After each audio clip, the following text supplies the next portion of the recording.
안녕하세요. 본부에서 봉직하고 있는 노윤석 태을랑입니다. 얼마 전에 신과 함께라는 영화를 보았는데요. 우리나라의 신관을 현대적 감각으로 해석하여 재미와 감동을 준 작품이죠. 국내뿐만 아니라 대만, 말레이시아 등 아시아와 북미, 중남미, 유럽, 오세아니아 등 해외 각지에서 개봉을 하여 큰 호응을 얻었다고 합니다. 저도 최근 말레이시아에 한류 문화를 전하기 위해 다녀왔는데요.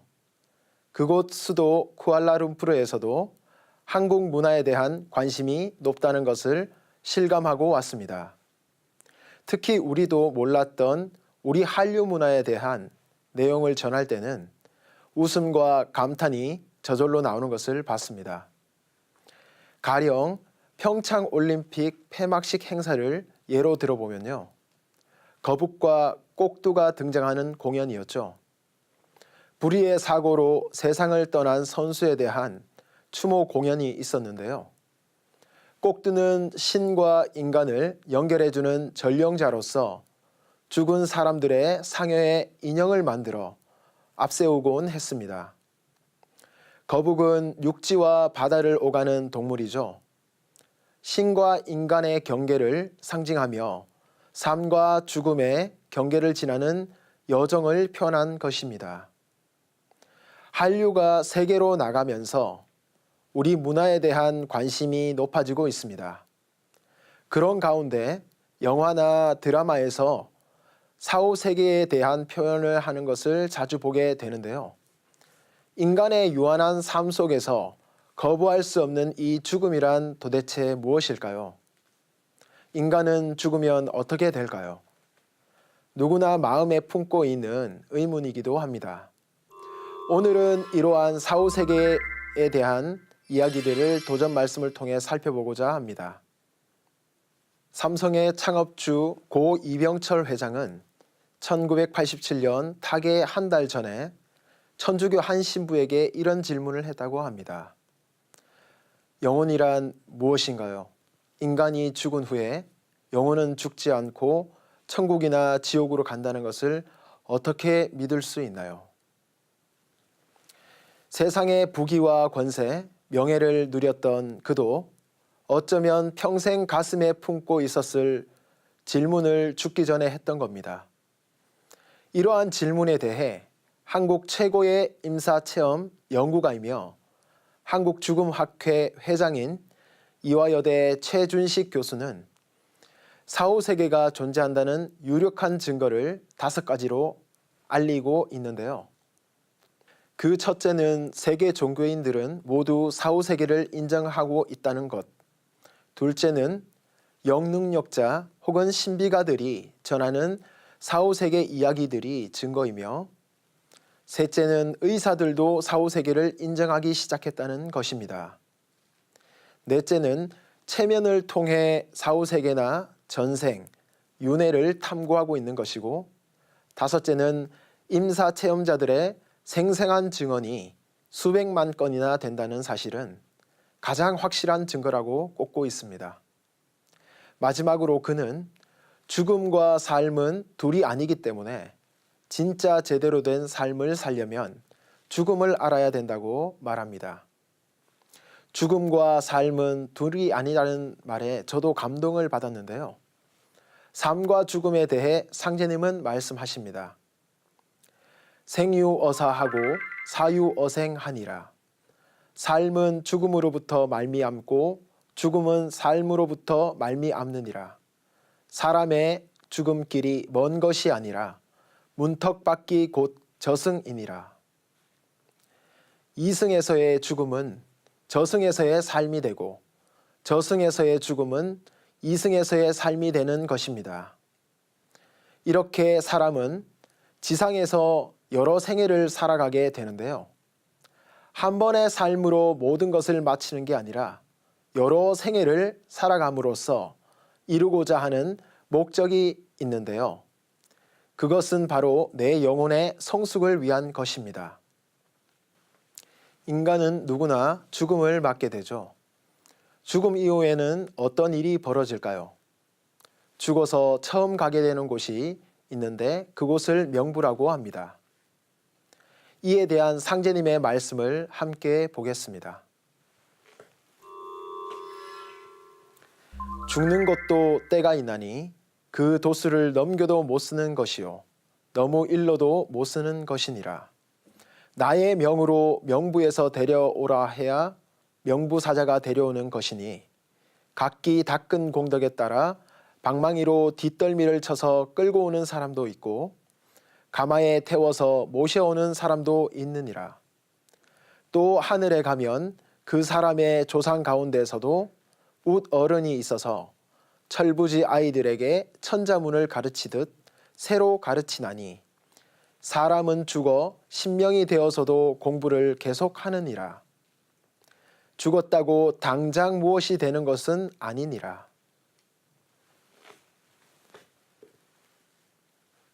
명부는 지상 인간의 수명을 주관하고 죽은 자의 죄악과 공덕을 심판하는 천상의 법정입니다. 인간은 누구나 살다 보면 죄를 짓기도 하고 좋은 일을 하기도 합니다. 이러한 것들에 대한 심판을 명부에서 받게 되는데요. 워낙 죄를 많이 지은 사람도 있고 좋은 일을 많이 하는 사람도 있겠죠.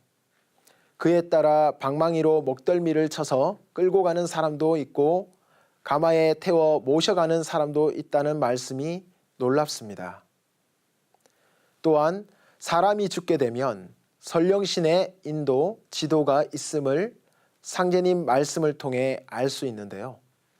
스웨덴 보르그의 영계일기에 비슷한 이야기가 있어 소개해 드리겠습니다. 영계에는 우리들을 여러모로 도와주고 안내해주는 고급 영이 있다고 합니다. 만일 이런 영이 있다고 한다면 우리는 그들의 안내를 잘 받으면 되겠습니다. 이 고급 영들은 흡사, 교사와 같은 역할을 한다고 합니다. 수준에 맞게 공부 내용과 스케줄을 짜줍니다. 이 고급 영들이 바로 그런 역할을 하니 우리는 그들의 지침을 잘 따르면 됩니다. 나는 영계를 보고 왔다라는 책을 쓴 임마누엘 스웨덴보르그는 1688년 스웨덴 스톡홀름에서 태어났고요. 20여 년 넘게 명부를 오간 사람입니다. 책을 통해 영혼 세계를 자세히 묘사하여 광대무변한 신명계의 실상을 세상에 알렸는데요. 그의 저서는 후에 괴테, 칸트, 헬렌 켈러, 에머슨 등 서양 최고의 작가, 철학자, 사회운동가 등에게 영향을 주게 됩니다. 오늘 저는 사후세계에 대해 말씀드리고 있는데요. 죽음이란 무엇일까요? 죽음은 육체와 영혼을 연결하는 혼줄, 생명줄이 끊어지는 현상입니다. 탯줄을 끊으면서 사람이 태어나고 혼줄이 끊어지면 사람은 죽게 된다고 하는데요. 상제님은 이러한 사후의 일에 대해 다음과 같이 말씀해 주셨습니다. 김송환이 사후의 일을 여쭈니 말씀하시기를 사람에게는 혼과 넋이 있어 혼은 하늘에 올라가 신이 되어 제사를 받다가 4대가 지나면 영도 되고 혹 선도 되며 넋은 땅으로 돌아가 4대가 지나면 귀가 되느니라 하시니라. 사람이 죽어 천상에 올라가서 제사를 받다가 4대가 지나야 신명계에서 자리를 잡게 된다는 말씀을 해 주셨습니다. 우리말에 혼비백산이라는 단어가 있죠. 혼은 하늘에 올라가고 백인 넋은 흩어진다는 표현입니다. 동양의 고전 예기에서는 혼백을 혼기귀우천, 형백귀우지, 혼은 하늘로 돌아가고 육체는 땅으로 돌아간다고 적고 있습니다. 돌아가시다라고 표현을 하는 것은 혼은 하늘로 돌아가고 넋은 땅으로 돌아간다는 것입니다. 우리 한민족은 죽음 이후의 세계관을 잘 알고 있는 민족이라는 것을 이런 언어를 통해서도 알 수 있습니다. 4, 5세계에 대한 인식과 관련된 전통, 이것이 한국 문화가 가진 가장 큰 장점 중 하나인데요. 하지만 현대에 가장 많이 잊혀져 가는 부분이기도 합니다. 돌아가셨다는 표현은 우리 고유 문화인 칠성 문화에서 비롯되었는데요. 사람은 칠성의 기운을 받아서 태어나고 죽으면 다시 칠성으로 돌아간다고 믿었습니다. 눈 2개, 귀 2개, 콧구멍 2개, 입 1개로 칠성 기운을 받아 태어나고 죽으면 장례관에 있는 칠성판에 누워 장례를 치렀습니다. 고구려 고분벽화 덕흥리 1호분에도 칠성이 새겨져 있고 고구려의 장천 1호분에도 해와 달, 북두칠성이 그려져 있습니다. 예로부터 한 가정에서는 우리 어머니들이 정화수 신앙을 통해 비나이다 비나이다 칠성님께 비나이다 라는 기도를 하곤 했습니다. 칠성은 하나님이 계신 별자리로 하나님의 별칭이기도 합니다. 과학에서도 북두칠성의 기운이 내려온다는 것을 증명하게 되었는데요. 한국, 미국, 일본, 러시아 과학자 125명으로 구성된 연구팀은 2008년부터 5년간의 연구 끝에 북두칠성 근처에서 극한의 우주 에너지선이 내려온다고 밝혀냈습니다. 또한 죽음에 대한 칠성 문화로 49제가 있습니다. 인간이 천상 신도 세계로 돌아갈 때는 49일의 시간이 걸린다고 합니다. 망자가 되어 저승에서 49일에 걸쳐 재판을 받게 되는데요. 그동안 이승에서는 망자를 위해 49일간의 정성과 함께 49제를 치러주는 것입니다. 고인을 기리는 문화로 가장 대표적인 것이 제사인데요. 얼마 전 멕시코 제사 문화를 상징하는 코코라는 애니메이션 영화를 보고 왔습니다. 자손이 영정사진을 올려놓으면 이승의 자손 집으로 갈 수 있는 내용을 보며 마치 우리나라 제사 때 신이 위패를 모셔놓은 것과 비슷하다는 것을 알 수 있었습니다. 우리는 제사나 명절 차례를 지낼 때도 신위를 모시는데요.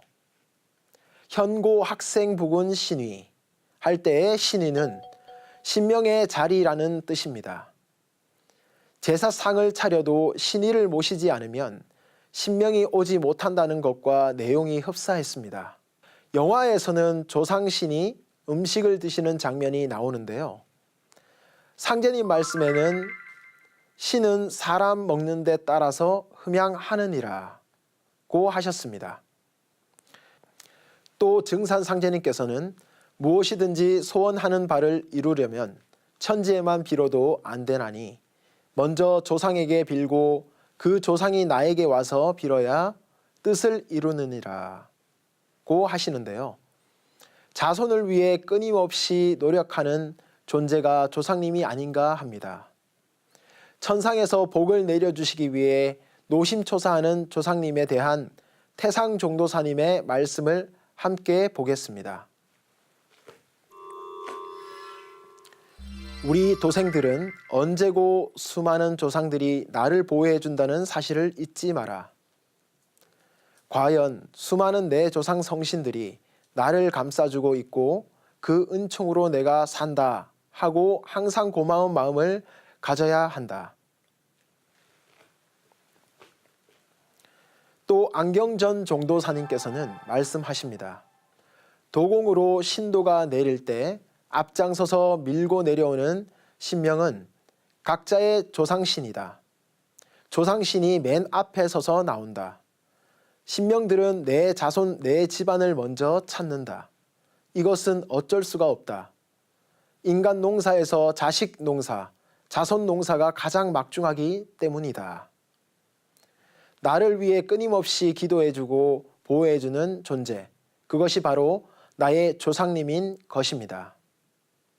조상님에 대한 감사함을 잊지 않고 조상님을 잘 모시는 것은 우리 민족만의 고유 문화이기도 한데요.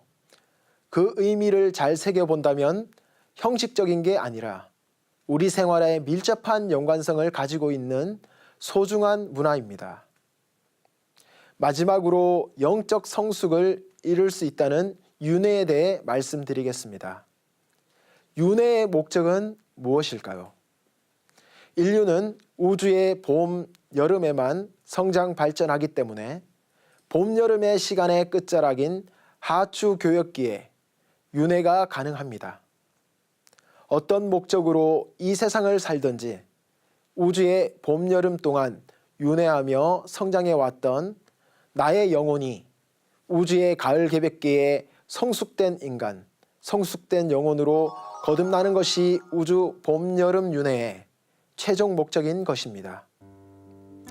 지금까지 삶과 죽음, 사후세계에 대해서 상제님의 말씀을 중심으로 여러 예화들과 함께 소개해 드렸는데요. 사후세계에 대해서 공부하다 보면 정말 바르게 살아야겠다, 열심히 살아야겠다는 생각이 들지 않나요? 우리는 죽음을 통해서 삶에 대한 소중함을 생각하게 됩니다. 어떻게 사는 것이 가치 있는 인생이 될까요? 저는 인생으로서 가장 소중한 가치는 천지 부모와 하나 된 존재가 되는 것에 있다고 말씀드리고 싶습니다. 이와 관련된 상제님의 말씀을 묵상하면서 오늘 이 시간을 마치겠습니다. 형어 천지하여 생인하나니 만물 지중에 유인이 최기하니라. 하늘과 땅을 형상하여 사람이 생겨났나니 만물 가운데 오직 사람이 가장 존귀하니라. 천지 생인하여 용인하나니 불참어 천지 용인지시면 하가왈 인생호와. 천지가 사람을 낳아 사람을 쓰나니 천지에서 사람을 쓰는 이때에 참여하지 못하면 어찌 그것을 인생이라 할 수 있겠느냐.